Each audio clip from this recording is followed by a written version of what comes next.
DMK DMK வந்து 2K gen meeting அப்படின்னு ஒன்று வச்சு இளைஞர்கள்லாம் கூப்பிட்டு வச்சு இப்போ ஒரு மீட்டிங் வச்சு அதை ட்ரோல் பண்ணிகிட்டு இருக்காங்கல்ல எல்லாரும். அதாவது இங்கே ஒரு குறிப்பிடத்தக்க விஷயம் என்னென்னா, முக்காடு வெற்றி கழகத்தின் சார்பாக இந்த டிஎம்கேக்கு நான் பண்ணுற மிகப்பெரிய அட்வைஸ், அதாவது ஃப்ரீலான்ஸில் நான் அட்வைஸ் பண்ணுறேன், எனக்கு காசுலாம் வேணாம்.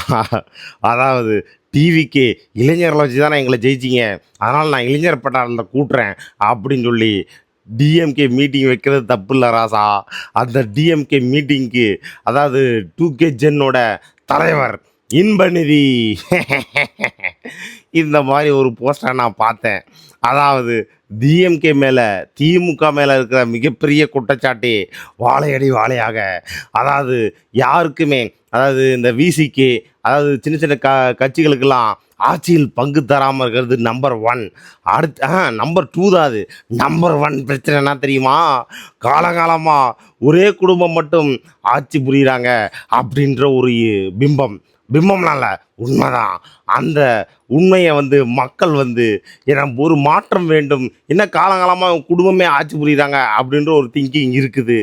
அந்த திங்கிங்லேருந்து வெளியே வரணும் அப்படின்னா நீங்கள் உதயநிதியை மேலே கொண்டு வர்றதுக்காக நீங்கள் ஏதாவது பண்ணி நீங்கள் 2K ஜென்லாம் வேலை பார்த்தா கூட பரவாயில்ல, ஆனால் அந்த 2K ஜென்னுக்கு இன்பநிதி தான் தலைவர் அப்படின்னு சொன்னீங்களே, அப்போது மக்கள் என்ன நினைப்பாங்க? ஏற்கனவே மீட்டிங்கில் கொத்தடிமை, நாங்கள் கொத்துசுரன் என்பது சொல்லுவதில் பெருமை கொள்கிறோம், அதை ஒரு நல்ல காரியத்துக்காக சொன்னாலும், அதாவது 2K ஜென் நீங்கள் யோசிக்காமல் மீட்டிங்கில் சொல்கிற ஒவ்வொரு வார்த்தையும் உங்களை ட்ரோல் பண்ணணும்னு தெரியாமல் போய் வாயை கொடுத்து மாட்டிட்டீங்க.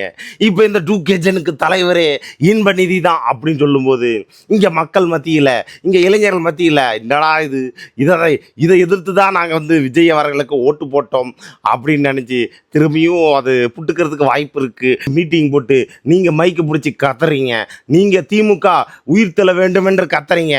இன்பநிதி என்ன கத்தினார், சோசியல் மீடியாவில் என்ன அரசியல் பேசினார் அப்படின்னு பாருங்க. அதனால் அதை முன்னெடுக்காமல் நீங்கள் முன்னெடுத்து நீங்கள் உதயநிதி கூட ப்ரொமோட் பண்ணிக்கிங்க. இது உங்களுக்கு பேக் ஃபயர் ஆகிறதுக்கு வாய்ப்பு இருக்குது. இது முக்காடு வெற்றி கழகத்தின் சார்பாக ப்ரீ அட்வைஸ்.